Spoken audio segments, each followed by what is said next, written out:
Warahmatullahi wabarakatuh. Selamat datang pada mata kuliah Nutrisi Ternak Ruminansia dan Non-Ruminansia pada pertemuan kedua materi saluran pencernaan ternak ruminansia. Silakan simak video berikut. Pada video terlihat bahwasanya seperti muncul bolus dan kemudian diikuti dengan gerakan memamah atau mengunyah pada mulut ternak sapi. Tetapi sebelumnya memang tidak terlihat sapi tersebut mengambil atau merenggut pakan di sekitar tempat ia beristirahat. Nah, inilah yang disebut dengan aktivitas ruminasi atau biasa kita sebut dengan memamah biak ya, atau dalam bahasa awamnya yaitu seperti gayemi.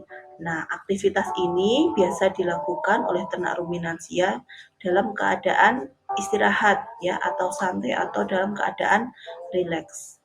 Nah, aktivitas ruminasi ini pada ternak ruminansia dalam satu hari bisa dilakukan sekitar 15 kali, di mana dalam satu kali ruminasi itu menghabiskan waktu kurang lebih 1 menit hingga 2 jam. Pengertian ruminansia. Nah, ruminansia sendiri berasal dari bahasa Latin ruminare, di mana secara fisiologis melakukan aktivitas ruminasi dan secara anatomis mempunyai kompartemen lambung yaitu rumen. Sehingga ruminasi sendiri itu merupakan suatu proses pencernaan dimulai dari masuknya pakan ke dalam rongga mulut lalu masuk ke dalam rumen. Setelah pakan berbentuk bolus, nanti bolus akan dimutahkan kembali atau biasa disebut dengan aktivitas regurgitasi. Lalu akan dilakukan pengunyahan kembali atau remastikasi, yang selanjutnya akan dilakukan penelanan kembali atau redeglutisi. Ini adalah bagian kompartemen lambung pada ternak ruminansia, sehingga bila dibandingkan dengan ternak monogastrik dengan satu kompartemen lambung, ternak poligastrik atau ruminansia di sini mempunyai 4 bagian kompartemen lambung. Yang pertama ada rumen, retikulum, omasum, dan abomasum. Alat pencernaan ruminansia terdiri atas organ utama, yang mana organ utama di sini akan secara langsung berperan dalam proses pencernaan, yang mana terdiri dari mulut, faring, esofagus, lambung yang terdiri dari 4 kompartemen tadi, kemudian ada usus halus terdiri dari duodenum, jejunum, ileum, serta usus besar yang terdiri dari kolon, cecum, dan rektum, dan nantinya akan berakhir di anus. Selain organ utama, nanti juga proses pencernaan akan dibantu oleh organ aksesori, di antaranya dari pankreas, hati, dan juga kantong empedu. Yang pertama pada organ mulut.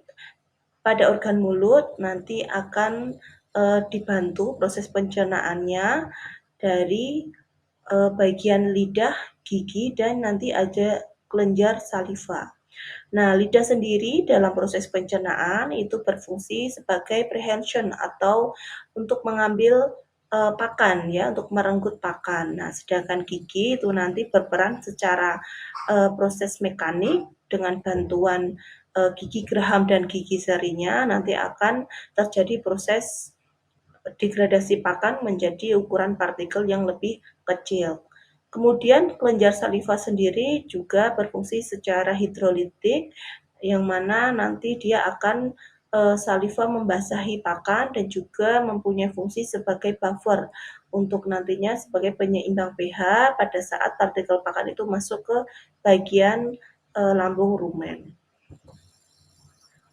Kemudian selanjutnya yang kedua adalah esofagus, di mana esofagus merupakan saluran penghubung ya dari faring ke bagian perut atau lambung ternak ruminansia.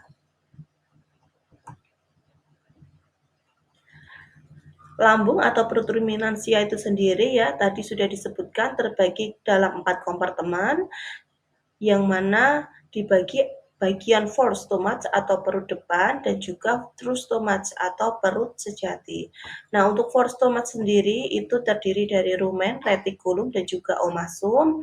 Yang ketiganya ini secara umum berperan dalam proses fermentasi pakan.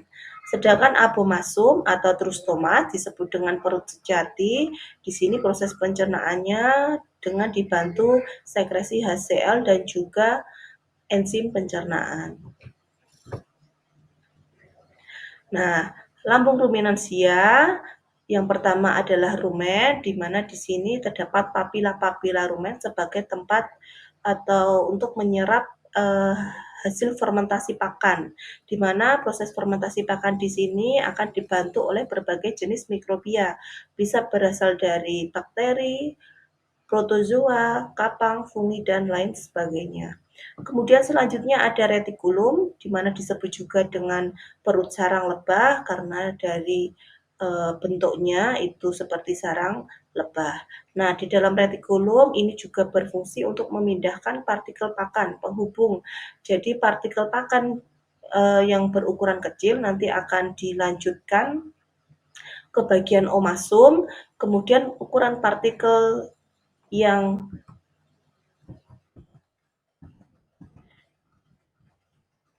ukuran partikel yang masih besar akan dikembalikan ke bagian rumen untuk mengalami proses degradasi lebih lanjut hingga partikelnya sesuai untuk masuk ke bagian omasum. Kemudian pada bagian omasum disebut juga dengan perut buku karena bentuknya yang seperti lembaran-lembaran. Di sini berfungsi sebagai tempat absorpsi ya, penyerapan air, mineral, dan juga hasil fermentasi seperti VFA. Kemudian ada abomasum atau perut kelenjar atau perut sejati, di mana di sini proses pencernaan secara enzimatik ya dengan adanya sekresi HCl dan juga enzim pencernaan.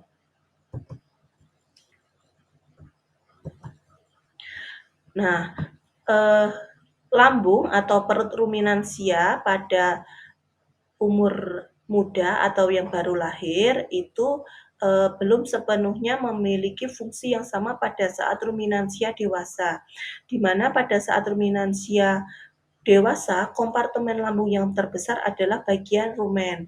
Sedangkan pada saat fase baru lahir hingga umur 3 minggu, kompartemen yang terbesar adalah bagian abomasum atau true stomach seperti itu. Nah, nanti pada saat umur fase transisi sekitar 3-8 minggu itu merupakan masa peralihan dari non-ruminansia menjadi ruminansia dewasa dengan adanya pertumbuhan dan perkembangan rumen, retikulum, dan omasum yang mana itu nanti juga dipengaruhi dari pemberian pakan yang secara bertahap hingga papila-papila rumen, retikulum, dan omasum itu nanti bisa berkembang sesuai dengan fungsi dan usianya.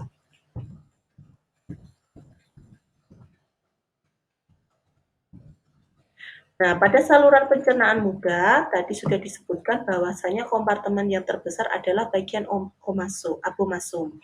Nah, pada ruminansia muda, tentu pakannya belum langsung kita berikan pakan berserat atau pakan konsentrat, tapi biasanya masih kita beri berupa milk replacer atau susu dari induknya, seperti itu.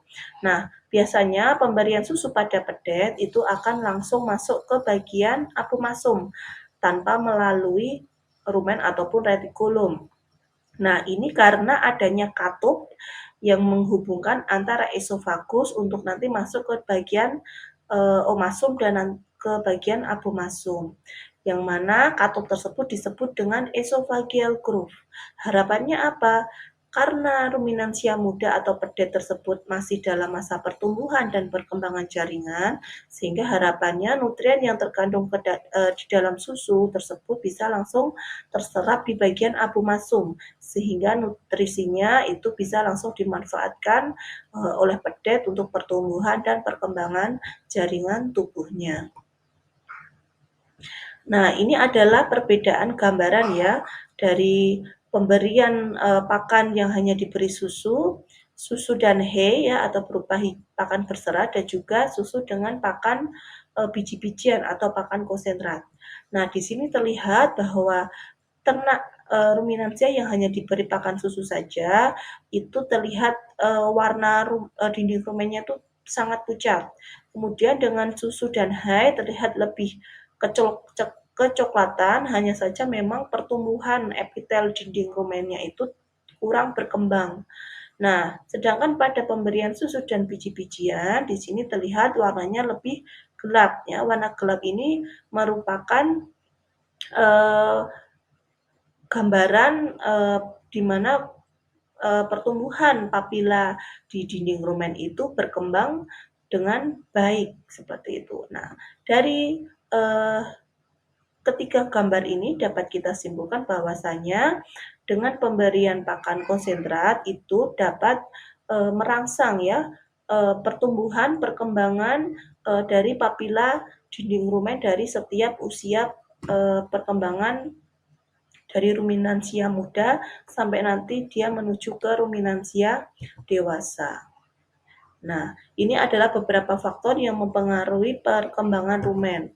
Yang pertama adalah pakan berserat, di mana pakan berserat ini berfungsi untuk stimulus fisik perkembangan dan pertumbuhan papilae ya, karena dari pakan berserat itu nanti juga akan menghasilkan volatile acid ya yang terdiri dari asam asetat, butirat dan propionat. Kemudian dari produk fermentasi itu tadi diantaranya adalah propionat dan butirat itu memiliki andil dalam menstimulus dari pertumbuhan papilae. Kemudian dari konsumsi bahan kering, komposisi pakan dan juga dari produk VFA. Dan juga dari populasi bakteri rumen yang mana dari pakan berserat yang dikonsumsi itu juga terdapat bakteri epifit yang itu nanti kalau termakan oleh ternak otomatis akan pindah ke bagian saluran pencernaan khususnya di bagian rumen sehingga itu juga nanti dapat menjadi stimulus dari perkembangan rumen. Kemudian selanjutnya adalah usus halus atau small intestine yang mana terdiri dari 3 bagian, ada duodenum, jejunum, dan ileum yang ini nanti sebagai tempat penyerapan dari nutrien yang telah didegradasi di saluran pencernaan. Nah, proses pencernaan di duodenum ini nanti akan dibantu oleh organ tambahan ya. Yang pertama adalah pankreas, nanti akan mengeluarkan enzim pencernaan. Kemudian hati nanti dengan adanya getah empedu akan membantu dalam pengemulsian lemak. Kemudian ada usus besar atau large intestine, di mana usus besar berfungsi untuk penyerapan air dan juga untuk ekskresi dari residu pakan yang tidak tercerna selama proses pencernaan di dalam saluran pencernaan. Usus besar tersendiri itu terdiri dari sekum, kolon, dan juga rektum, di mana sekum itu nanti juga terjadi proses fermentasi mikroba, akan tetapi kapasitasnya sangat kecil dibandingkan proses fermentasi di bagian rumen. Kemudian rektum sebagai tempat menampung feses untuk nantinya feses tersebut akan dibuang melalui anus.